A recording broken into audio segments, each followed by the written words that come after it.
Good day, everyone. Today is the fifth Sunday of Lent. Here is a reading from the Holy Gospel according to John. Jesus went to the Mount of Olives, but early in the morning he arrived again in the temple area, and all the people started coming to him, and he sat down and taught them.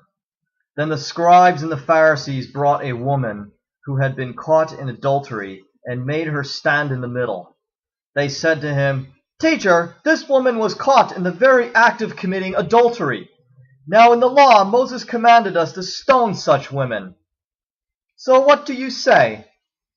They said this to test him so that they could have some charge to bring against him. Jesus bent down and began to write on the ground with his finger. But when they continued asking him, he straightened up and said to them, "Let the one among you who is without sin be the first to throw a stone at her." Again he bent down and wrote on the ground, and in response they went away one by one, beginning with the elders. So he was left alone with the woman before him. Then Jesus straightened up and said to her, "Woman, where are they? Has no one condemned you?"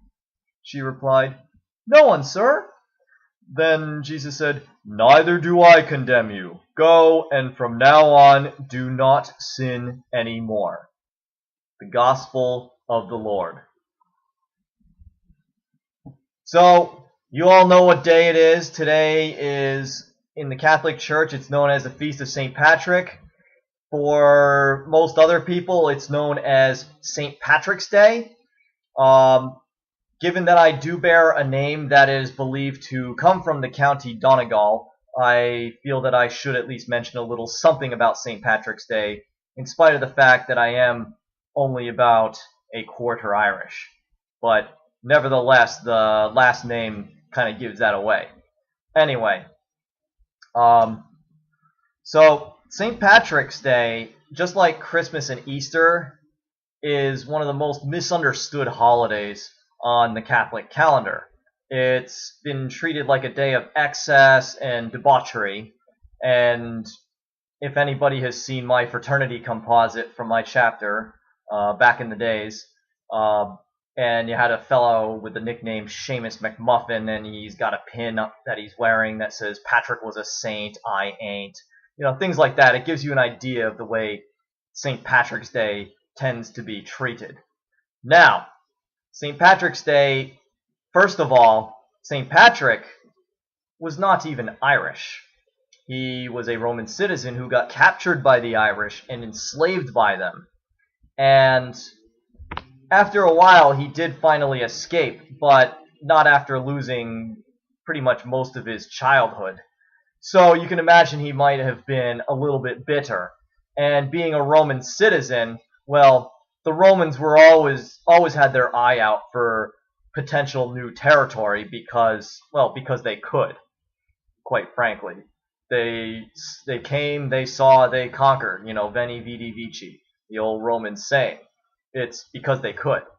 So, just like Jesus with the woman caught in adultery, there was this great expectation that Jesus ought to punish this woman, and just like there was a great expectation that Patrick ought to return to the land of his captors with a full army ready to overrun them and conquer that land and make it part of the Roman Empire.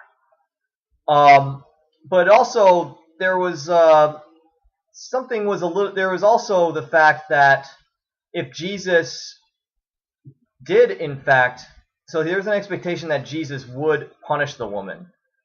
If he chose not to punish the woman, there was the issue that he would be seen as either cowardly or that he's not legit, that he's not really a man of the faith.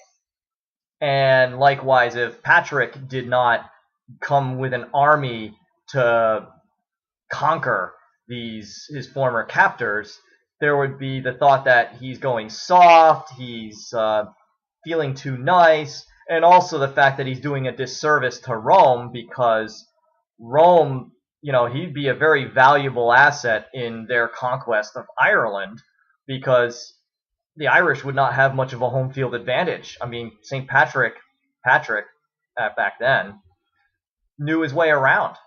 So he would be a great guy to have along with them if they wanted to take over Ireland. So for him to back out would have been very much frowned upon. Now, the other thing is, Jesus, if he did go ahead and punish her, there was a few bad things, one of which was that Jews were not authorized to put anyone to death, but also the fact that he would not be practicing what he was preaching, gospel of forgiveness and all that. And Patrick, if he had gone and conquered the Irish, and overran them with an army, he would not be witnessing to them. And he reportedly prayed many, many, many times a day when he was out in the farm fields. Well, when you're out in the farm fields, there's not a whole lot else to think about. And so his prayer life was very strong in spite of being a captive and not getting to enjoy all the little pleasures of everyone else's childhood. But he had it in his mind that he wanted to witness to these people, and if he had overrun them with an army, well, that was just not going to happen. So Patrick was in a bit of a sticky situation there. It was a kind of a crossroads in terms of making a decision, just like with Jesus, where it's almost a damned if you do, damned if you don't. Now, Jesus obviously found a way out of that situation fairly easily, well, because he's Jesus. But Patrick, he just chose to take the high road because that's just what he was going to do. And what this does is it shows his willingness to forgive in spite of probably feeling a little bit bitter. And in spite of the fact that there was a temptation and an expectation for him to go and overrun the Irish. So, but he decided against that and did the right thing. And he forgave and he witnessed to them. He spread the faith to Ireland. And so instead of overtaking them and grabbing their territory, he brought them to the faith. Basically, he expanded God's territory. So, just like St. Patrick, we are all called to be Christ-like.